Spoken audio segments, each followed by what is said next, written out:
और ये अभी पता लगेगा कि किसकी वजह होगी और किसकी नहीं।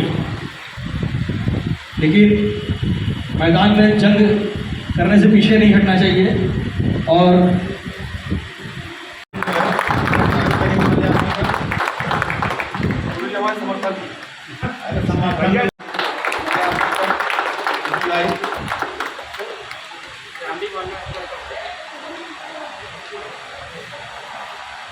बड़े भाई भी उनका विक्की भाई के साथ करेंगे मजा आता। बहुत बहुत बधाई हो भाई साहब, धन्यवाद आप सभी संयुक्त मंत्री पद के लिए आप प्रत्याशी के पद पे खड़े हो रहे हैं। आपने इसका आवेदन क्या सोच के किया है संयुक्त मंत्री के ही पद पे? इससे पहले मैं 2021 में संयुक्त मंत्री के पद पर प्रत्याशी रहा हूं और मैं अच्छे वोटों से रहा हूं, लेकिन कुछ वोटों की कमी के कारण मैं उस बार नहीं सेलेक्ट हो पाया था। और हुआ क्या था, उस बार एक घपला भी हुआ था जिस कारण बड़ा बवाल हुआ और दोबारा मतों की गिनती ना हो सकी थी। इस कारण हम उसमें सेलेक्ट नहीं हो पाए थे। लेकिन कुछ परिस्थितियां विपरीत हुई। मैं सेकेंड टर्म में मैं नहीं लड़ पाया चुनाव। अब की बार मैं फिर उस बार संयुक्त मंत्री लड़ा था, इसलिए मैं पुनः संयुक्त मंत्री के पद पर मैंने दावेदारी अपनी की। अब की बार एसोसिएशन की दृष्टि और लक्ष्य क्या है?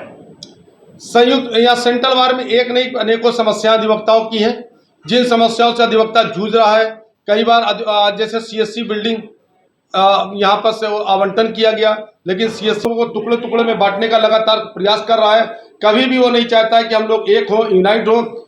और हम लोग यही चाहेंगे कि हम अधिवक्ता भाई आपस में यूनाइट हो और जो भी अधिवक्ताओं के हित की बात होगी उसको कंधे से कंधा मिलाकर हमें लड़ने का काम करेंगे। इस बार अगर अपने पद पे आप जीत जाते हैं तो समाज के लिए आप क्या हित करेंगे? मैं अधिवक्ता हित के लिए हमेशा रहा हूं, अधिवक्ता हित की हमेशा लड़ाई लड़ी है।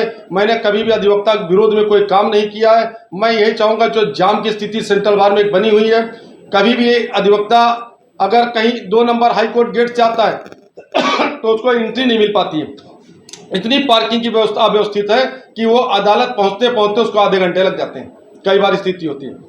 मैं उस पर भी काम करूंगा, साफ सफाई पे भी काम करूंगा और बार में जो भी अधिवक्ता के संबंधित कोई भी आवश्यकता पड़ेगी मैं उसमें हमेशा कंधे से कंधा मिला के। आखिरी सवाल है, आपकी राय में बार एसोसिएशन की भूमिका समाज में क्या होनी चाहिए और आप इसे कैसे पूरा करना चाहेंगे?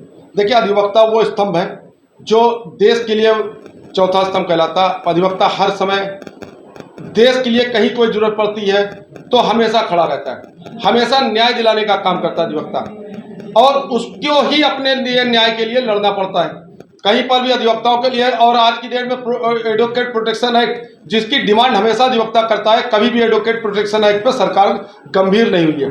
हालांकि प्रस्ताव हमारे बहुत गए, लेकिन उस प्रस्ताव पर अमल नहीं हुआ है। मैं यही चाहूंगा कि मेरी नई बार की गठन हो, जिसपे अध्यक्ष मंत्री और पूरी बार की कमेटी मिलकर उसको एडवोकेट प्रोटेक्शन एक्ट को लागू कराने का प्रयास करें। इसी के साथ जो है मैं हमेशा बार के साथ रहूंगा। Thank you. महामंत्री के पद पे क्यों आवेदन किया कर रहे हैं?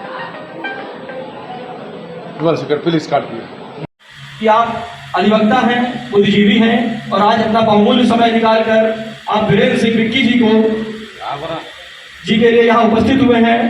तो ये दर्शाता है कि कहीं ना कहीं इनका बल बहुत भारी होने जा रहा है और भारी मतों से ये विजय होंगे। और एक एक अधिवक्ता जो है 1,000 के बराबर भारी होगा। आप ये चयन अवश्य करें और आपने ये चयन किया होगा, तभी आज आप विक्की भैया को समय निकालकर विक्की भैया के लिए यहाँ उपस्थित हुए हैं। और हम चाहते हैं